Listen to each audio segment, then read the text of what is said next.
Oi, Diana. Pode pôr.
Saudade. Ante os mortos queridos, faze silêncio e ora. Ninguém pode apagar a chama da saudade. Entretanto, se choras, chora fazendo o bem. A morte para a vida é apenas mudança. A semente no solo mostra a ressurreição. Todos estamos vivos na presença de Deus. Emmanuel, do livro Fonte de Paz, psicografia de Francisco Cândido Xavier. Olá, amigos, muito bom dia. Estamos chegando na manhã desta segunda-feira, dia 8 de dezembro do ano de 2021, através das páginas do Facebook do Grupo Espírita Libertação de Trindade, Goiás. Agradecemos a Deus pela oportunidade de estarmos todos aqui com saúde para darmos continuidade aos nossos estudos, aprendizado em torno do Evangelho de nosso Senhor Jesus Cristo.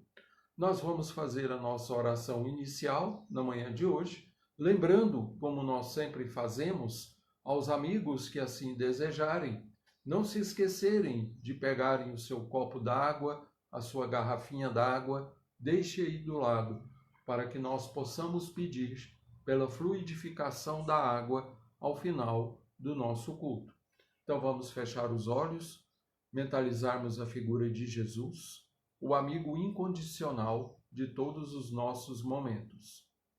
Senhor Jesus, mais uma vez aqui nos fazemos presentes sob as luzes do Teu Evangelho, para o aprendizado que se faz necessário a nossas almas ainda tão rebeldes. Abençoe, Senhor, os nossos propósitos no bem. Envolva, Senhor, os nossos lares, as nossas famílias. Proteja, Senhor Jesus, a todos aqueles que se liguem a nós de alguma forma.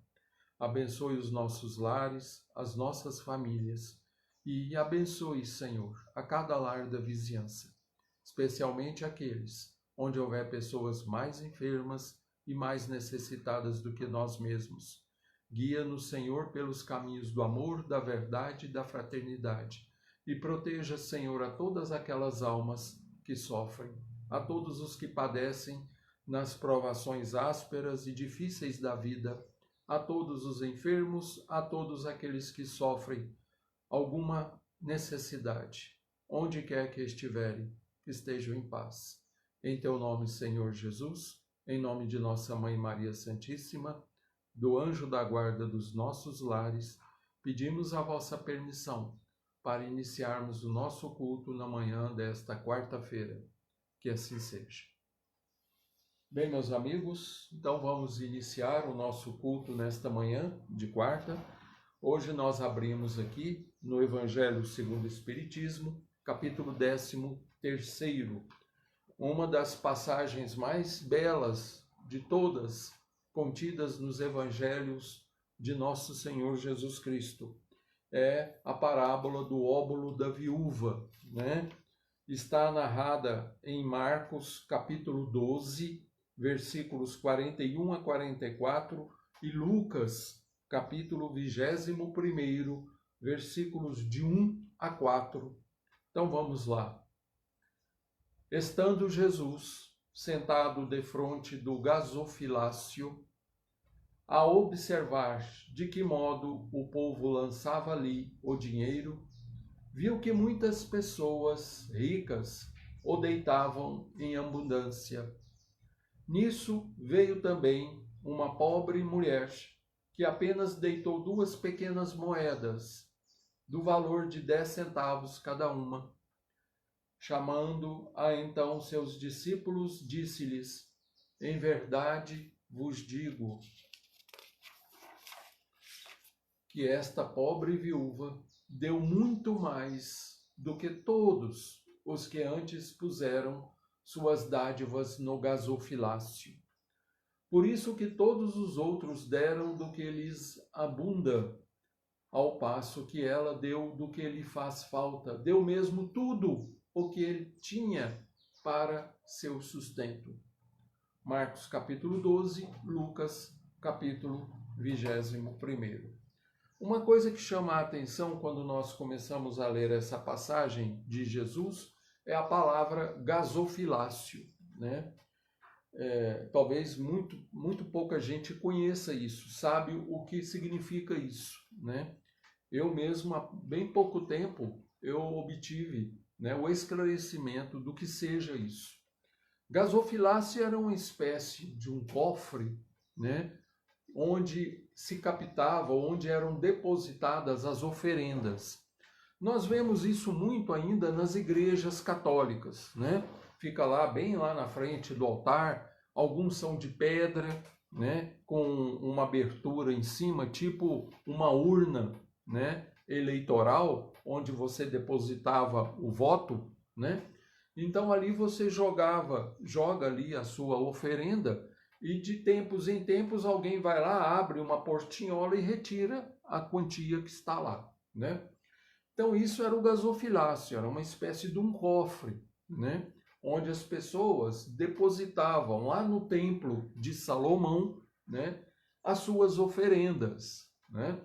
Haviam vários tipos de oferendas, havia os sacrifícios de rolas, de pombos, né, de animais maiores, ovelhas, etc, etc. E havia as oferendas pecuniárias, né, para auxiliar na manutenção do templo, que era muito grande, muito suntuoso, diga-se de passagem, né? Então Jesus, certa feita, está ali, sentado, observando, ele e seus discípulos, e ele fica observando com atenção as pessoas que lá iam todas bem vestidas, né? Com suas roupas suntuosas, né? Sandálias impecáveis nos pés, né? E ali deitavam ou atiravam grandes quantias, né? Eram pessoas mais abastadas.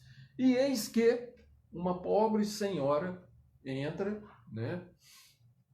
Talvez com algumas crianças ou uma criança no colo, né? E ali Jesus observa que ela depositou 2 pequeninas moedas. Em algumas traduções a gente vai achar a palavra denário, 2 denários, né? Era, acho que, a menor moeda, né, do Império Romano, né? E traduzindo para a nossa linguagem, uma moeda de alguns centavos, né? Aqui na tradução que nós lemos, né, da Federação Espírita Brasileira, diz que 10 centavos cada uma. O que você faz com 20 centavos?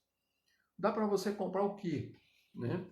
E aquilo era tudo o que ela tinha para passar aquele dia, né? Jesus esclarece que era uma pobre viúva, ou seja, ela não tinha quem a socorresse. Ela não tinha nenhum arrimo. Era ela sozinha com os filhos, né?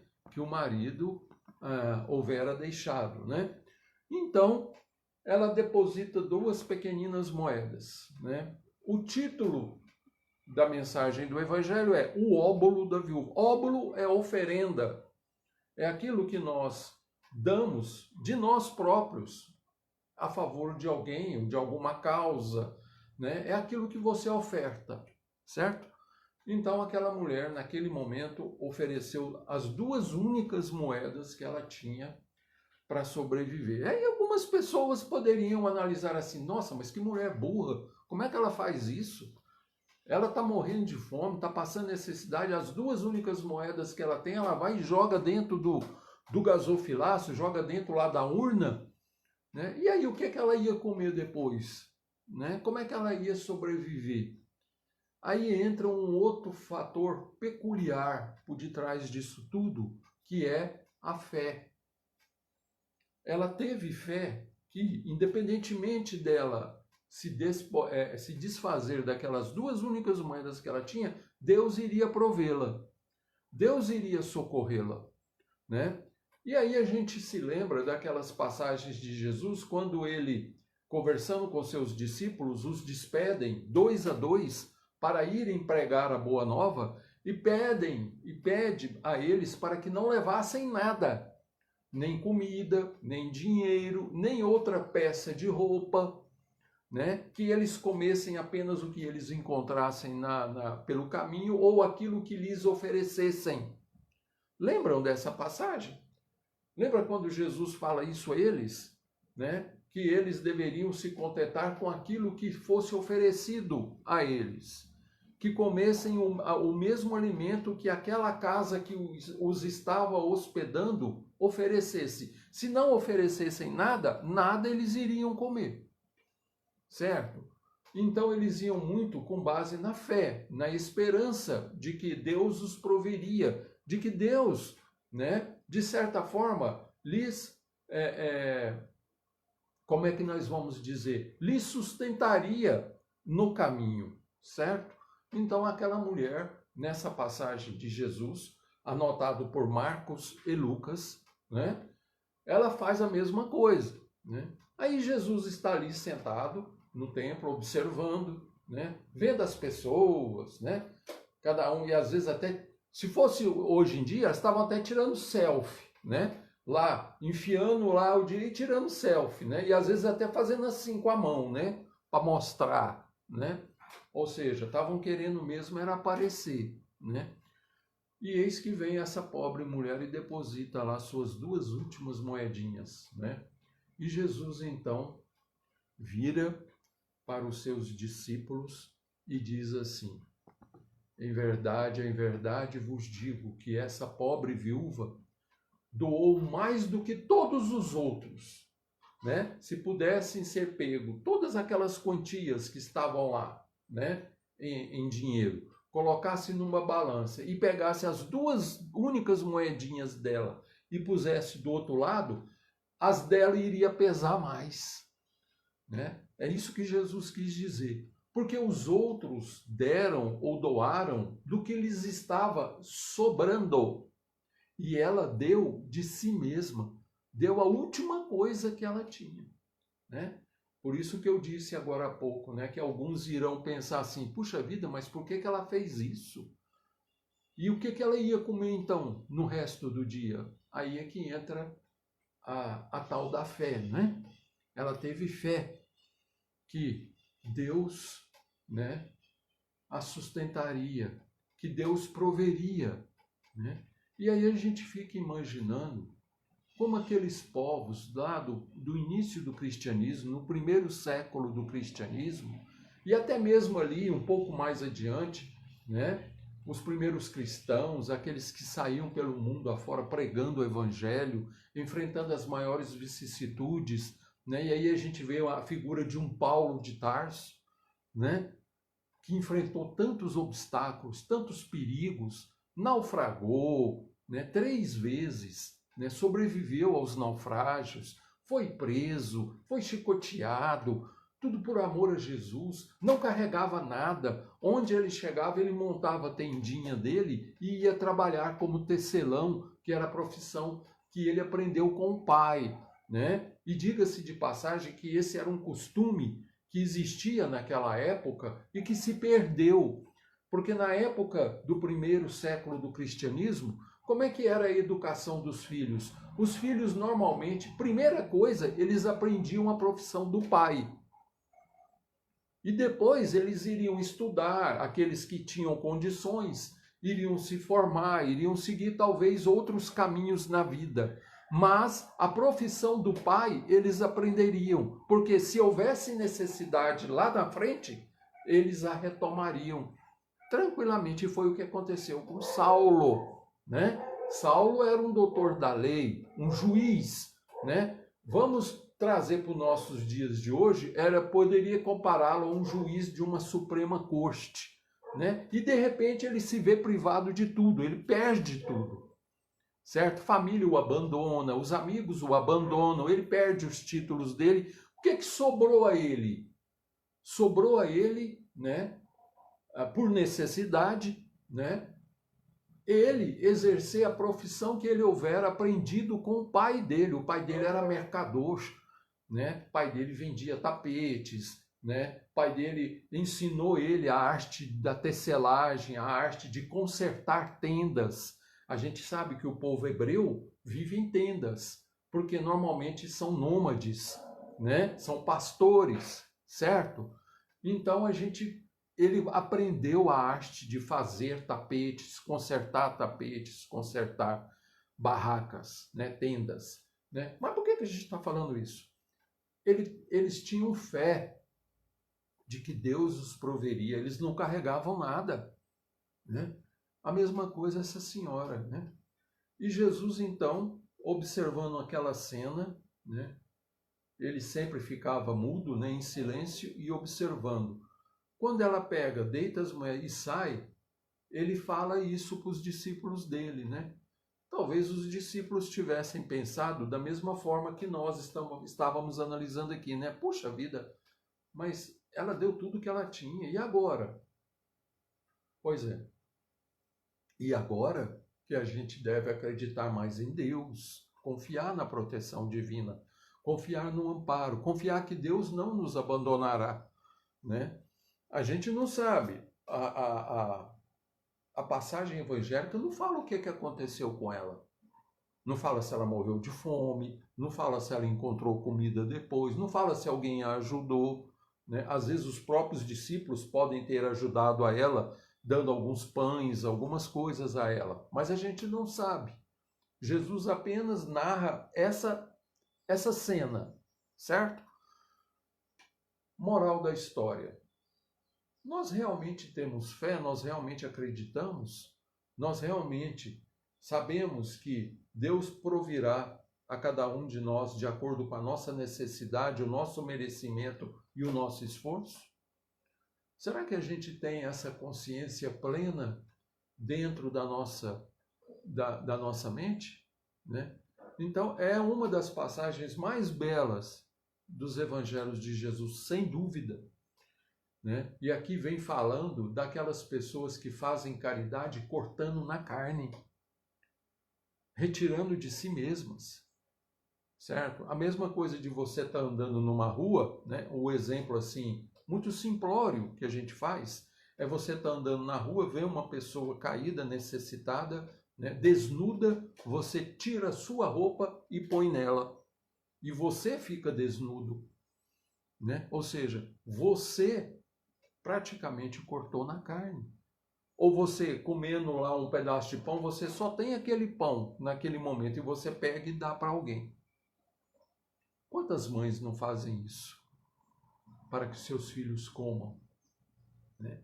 Dia desses mesmo, numa reportagem na televisão, mostrou mães que não tinham nada para cozinhar em casa e que quando conseguiam alguma coisa, elas ficavam com fome para que os filhos pudessem comer alguma coisa, né? Então são aquelas pessoas que cortam na própria carne, né, por necessidade, né, mas que têm alguma esperança de que alguma coisa irá ser provida, né? Talvez foi essa mesma esperança que moveu aquela mulher naquele momento, né? Emmanuel, o nosso grande instrutor espiritual, né? Talvez o espírito mais lúcido que fez análises sobre o Evangelho de Jesus com uma lucidez imensa.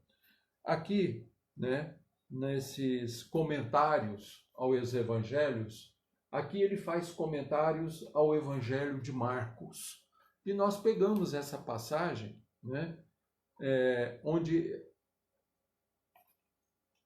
Chico Xavier anota o seguinte: em verdade vos digo que esta viúva pobre colocou mais do que todos os que estão colocando no gasofilácio.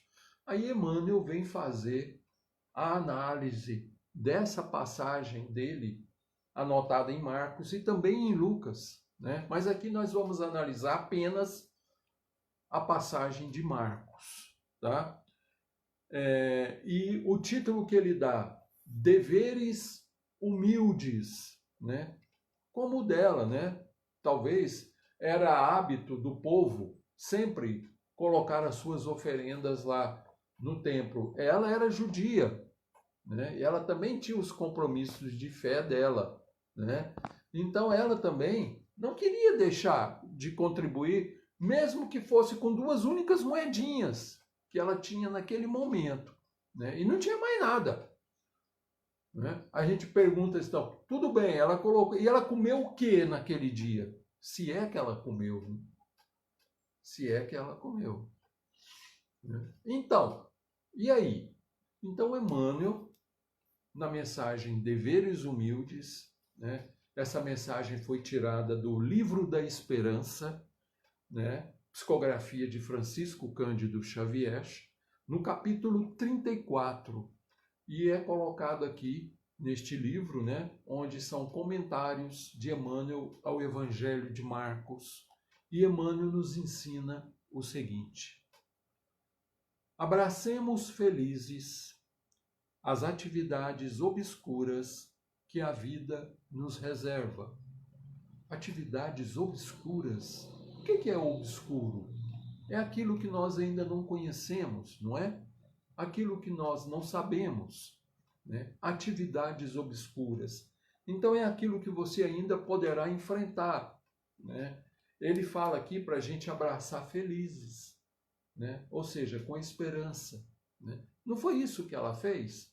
Ela deitou as 2 únicas moedas dela ali e manteve a esperança de que ela não iria morrer de fome, de que Deus proveria alguma coisa, né? Grande é o sol que sustenta os mundos e grande é a semente que nutre os homens. Engenheiros planificam a estrada, consultando livros preciosos no gabinete, e a breve tempo, larga avenida pode surgir da selva, né? Como aconteceu na construção de Brasília, né? Uma cidade que surgiu do sertão, que brotou do chão, né? Entretanto, para que a realização apareça, tarefeiros abnegados removem estorvos do solo e transpiram no calçamento. Urbanistas esboçam a planta de enorme edifício, alinhando traços nobres ante a mesa tranquila, e é possível que arranha-céu se levante, pressuroso, acolhendo com segurança numerosas pessoas. Todavia, a fim de que a obra se erga, esfalfam-se lidadores suarentos na garantia dos alicerces. Não foi isso também que ela fez? Ela colocando as duas únicas moedinhas que ela possuía naquele momento, ela não estava ajudando a manter os alicerces estruturados daquele templo? Ela não estava dando a parte dela? Ela não estava colaborando? Técnicos avançados estruturam as máquinas que exaltam a indústria e com elas é provável se eleve o índice da evolução de povos inteiros. No entanto, para que isso aconteça, é indispensável que operários valorosos exponham as próprias vidas junto aos fornos candentes de ferro e aço. Negociantes de prol arregimentam os produtos da terra e por eles conseguem formar a economia e o sustento de grandes comunidades. Mas semelhante vitória comercial exige que anônimos semeadores chafurdem as mãos no limo da gleba. Não perguntes quem sou eu, nem digas nada valho. Aquela mulher não questionou isso, né? Ela não perguntou, quem sou eu? Eu não valho nada. Quem sou eu para ajudar alguma coisa? Não, ela simplesmente foi e ajudou no que ela podia ter feito. Ela só podia ter feito aquilo naquele momento, né? E ela fez. Algumas pessoas vão dizer, não, ela foi responsável, porque a única coisa que ela tinha para se sustentar, ela doou. Então ela não pensou no amanhã. Não, ela pensou. Ela pensou, só que o seu amor a Deus é muito maior. Ou seja, a fé dela é muito maior do que a necessidade. Tanto é assim que ela fez. E teve esperança de que dias melhores viriam. Que Deus não a desampararia. Quantos de nós não temos condições de fazer algo e não fazemos por preguiça, né, por egoísmo, né, por achar que a gente não vale nada, por achar que a nossa contribuição não vai auxiliar em nada? O que eram aquelas duas moedinhas diante de tanto dinheiro que já estava lá dentro? Quase nada, né? Talvez menos que uma gota. Mas era o que ela podia ter feito, né? Talvez Jesus queira nos ensinar o seguinte: faça o que você puder, faça o que você der conta, faça a sua parte. Talvez essa seja, né, a grande lição por detrás disso tudo, né? Fazermos a nossa parte, fazermos o que cabe a nós, né? Honremos o serviço que invariavelmente nos honra, guardando-lhe fidelidade e ofertando-lhe as nossas melhores forças. Ofertando. Não foi o que ela fez? Ela não ofertou as duas únicas moedas que ela tinha? Ofertando-lhe as nossas melhores forças.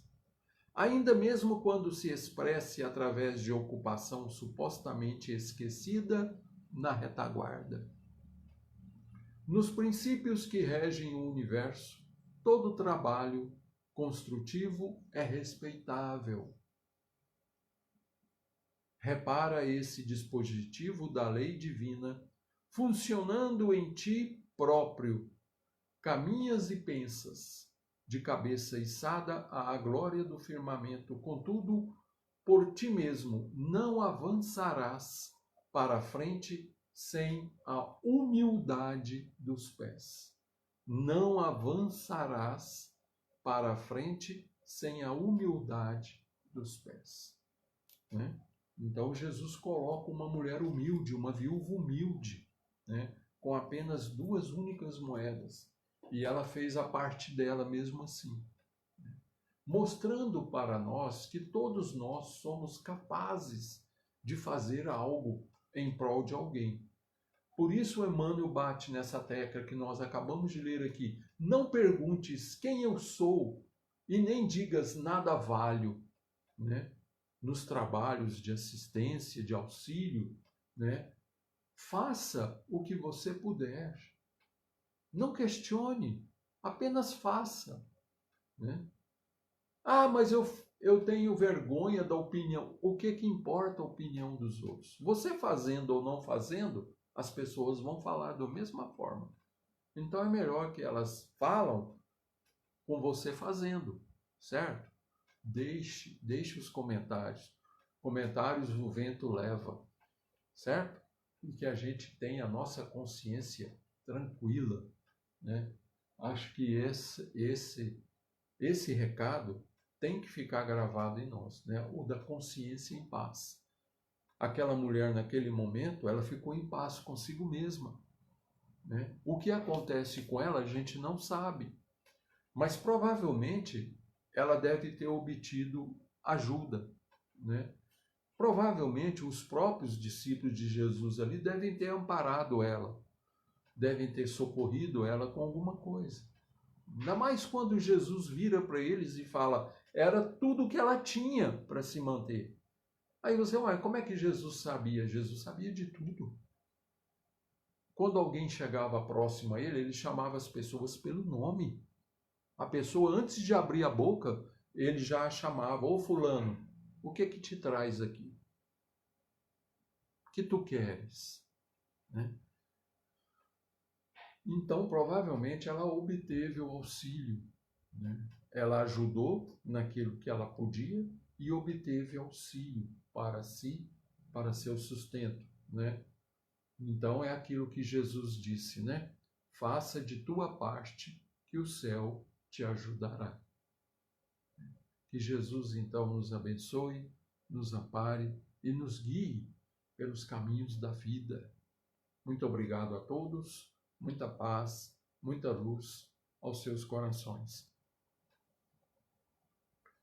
Senhor Jesus, nós vos agradecemos por mais esta oportunidade, que a lição do Evangelho na manhã de hoje possa nos ensinar algo a mais, que nós realmente, Senhor, mantenhamos acesa a chama da fé, da esperança, da confiança infinita no amparo, na proteção e no amor de Deus para com todos nós, suas criaturas.